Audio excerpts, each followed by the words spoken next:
Okay then, Lorraine, so if we take a look now at this sort of setup, a couple of changes we made here at address. Firstly, in terms of your grip position, zoom in there, your left hand grip now was getting slightly what we call weak.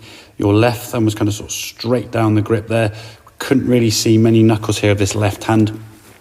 And because of that, obviously the club now was going to come back to the golf ball, aiming out to the right there, causing that golf ball to kind of curve or spin in this direction. Then what you did to try to compensate that was try and kind of pull the club face to the left in this direction, and that would often then cause you to hit the tree on the 4th and the 8th, as you suggested in the session, by pulling that golf ball to the left. If we actually look here at the swing, we can see as you go back, reasonable sort of tilt at setup, as I said, nice sort of spine angle there. Decent turn on the way back as we come through. Now you see your left elbow at this point now start sort of pulling away from the body. We can see here now the sort of curvature in the left arm. Pretty much sort of sign your left arm as trying to pull that club off to the left. Your glove hand now is still kind of visible.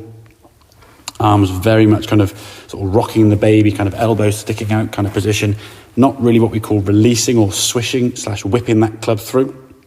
More kind of sort of trying to drag the handle through, trying to pull the club, and that can often cause the club to swing a little bit out to in, cause those sort of pull shots into the trees, often very high shots where they sort of pop in the air, or very low kind of cutty ones that spin off to the right there. So making sure this left hand grip is better.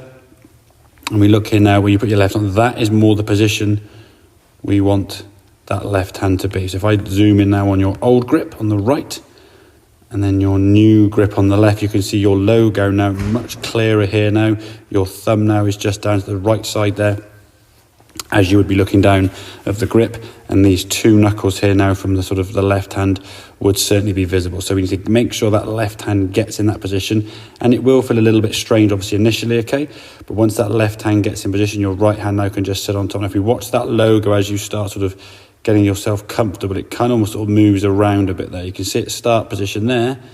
It's very sort of clear. If I zoom in here, we can see quite a bit of that logo there now. As that right hand goes on, just that little movement there, sort of trying to find your grip. The logo kind of moves around a little bit. Then we sort of put the hands on the golf club. And if we're not careful, that there would be okay. If we're not careful, we'll return back to our old habits, because after all, that's what feels comfortable on the club.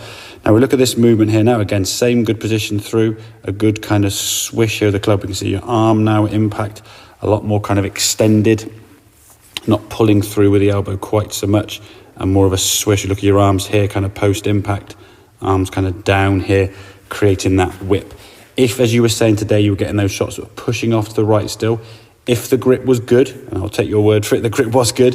If the grip is good, what you've been doing then is you've been making this move now with this left elbow, pulling the arms through here. Now, as you look sort of here, post impact, we said that left arm was pulled through, whereas this one now is much more of a kind of whip through the golf ball.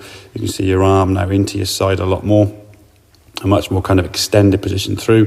If we go on a few frames later, you'll see a big difference now in terms of the movement, in terms of where your arms are there. We go through another frame more. There you go. You can see now where your position is now. The left hand one, you've rotated much more freely through. Your head's come through, head's come up, you turn and rotated, where this one on the right hand side looks very awkward. Head staying down way too long, pulling that left arm up and left shoulder through to try to basically compensate for where that ball's going to go. So first things first, work on that grip. Make sure that grip is in the right position so we can see that logo, see those two knuckles. And then get that sensation of swishing that club, getting that whip sound we could do with the sort of the upside down club swings.